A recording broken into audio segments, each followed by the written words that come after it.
And we've seen a succession of events that could be called either false flag or leading events.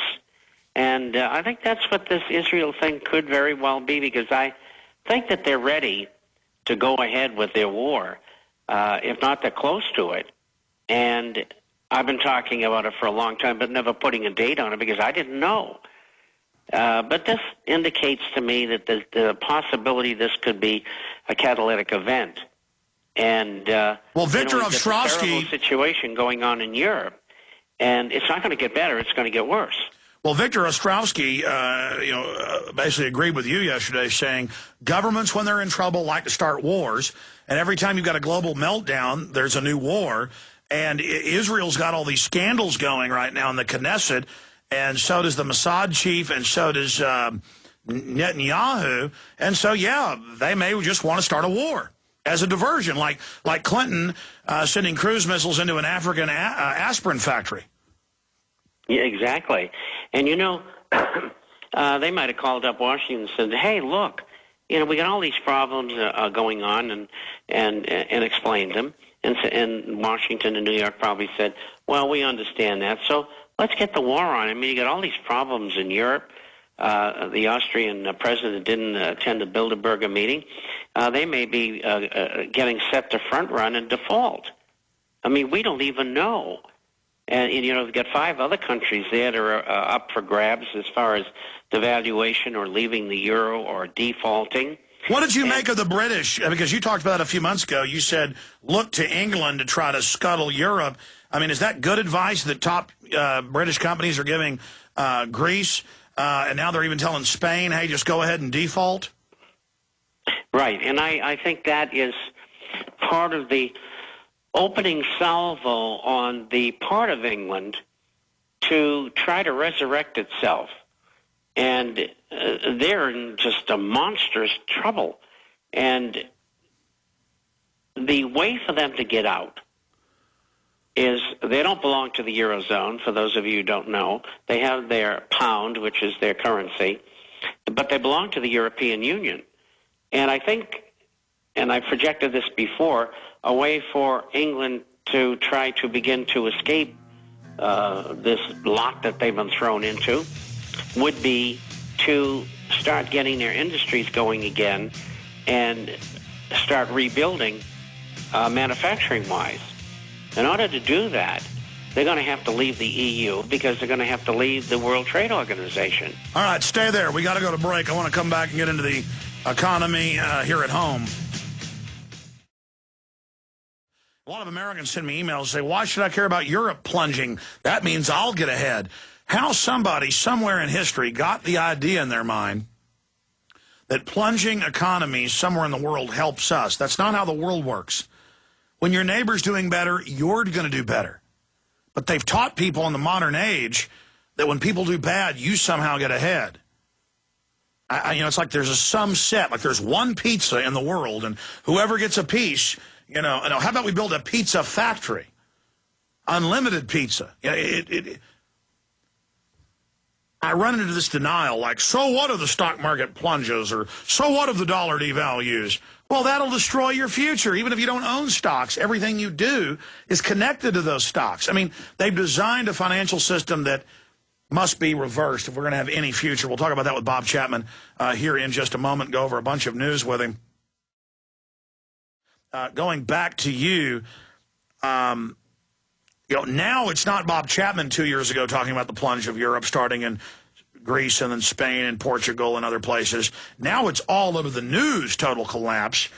But some people think that the U.S. is going to escape this. Can you explain to people, because Europe cheered when we plunged 2 years ago to the bankers, and then now some Americans are cheering.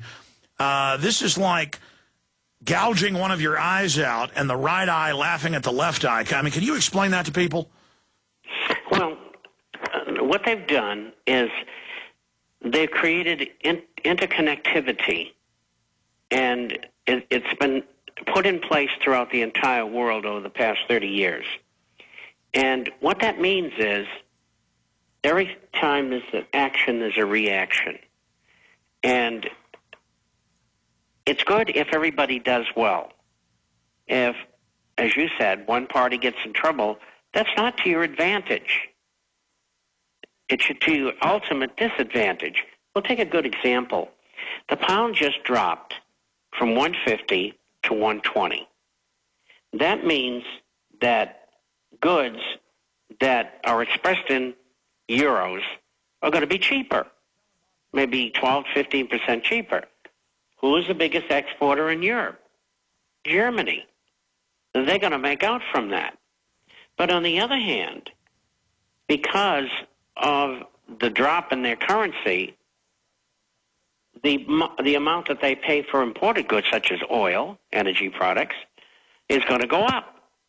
And so what Germany is doing right now, knowing that is going to be the case, they are implementing austerity cuts.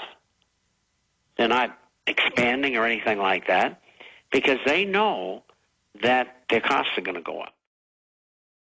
I apologize to Bob Chapman for having him run over by Tucker, but that interview was kind of not timed right because so much is going on. But I know Bob Chapman of the internationalforecaster.com understands. Go there, get a free copy of the Forecaster, and of course we'll have a full hour with him next week. You were trying to finish up the banking collapses taking place, but they've also been caught hiring between 400 and 500. Now they're saying, some are saying 1 million census people a month and then firing them each month as temporary and then skewing the numbers to show that as separate jobs. So give us your take on that and where the economy's going in the next 4 minutes. Well, the take is exactly as you described it. They're falsifying the data. It's just another way of doing it. I have a piece in tomorrow's issue which describes how dreadful the figures that were just released are, and most people don't realize it because they don't follow the intricacies of how those figures are made up that go into the employment report. But they were bad, and that's being reflected. The Dow is down right now 315 points, and it's going to get worse. And it's on low volume, which tells you that it'll probably go down rather quickly from here. It's below 10,000. The whole thing is a masquerade in employment. The recovery, whatever there was of a recovery, is over. We're on our way down. Otherwise, Larry Summers the other day wouldn't have asked for $200 billion, and the legislature passed a $73 billion extension of unemployment benefits. They're looking for $500 billion. They're looking for the Fed to come in with another $1.5 trillion. The economy cannot continue to go even sideways without that kind of infusion. And they're going to have to come up with it. And what's going to happen? We're going to have eventually hyperinflation, first more inflation that they're going to have to admit to, too. Not the real figures, but they'll have to admit to it. Bob? One of the things I wanted to say was that Jim Tucker and I were together at the Spotlight. I was a financial editor back when it started, and now it's the American Free Press. So we go back a long way. What were you going to say? No, you were talking. I actually suddenly lost audio for a moment, so I'm sorry I was interrupting. It seems like even when I'm trying to not interrupt, I'm hell-bent on it. But finish up about Jim, the point you were making. Oh, yeah, Jim and I, he was the editor of the Spotlight, and I used to do the financial column along with G. Gordon Tether back in the early days of getting the word out, so to speak. And now is there nothing you haven't done anywhere in the Patriot community? You've had your hands in it. That's good.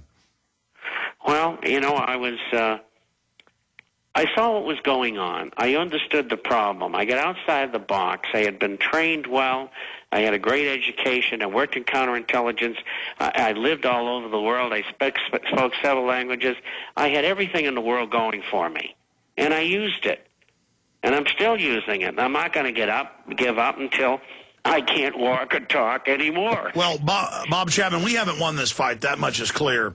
But you can really see the tide shifting. And to hear from a Guardian prestigious, that's one of the most prestigious papers in the world, saying he was there as they were kicking people out and saw head security people talking about how horrified they were of me, like I was a 100-foot goblin.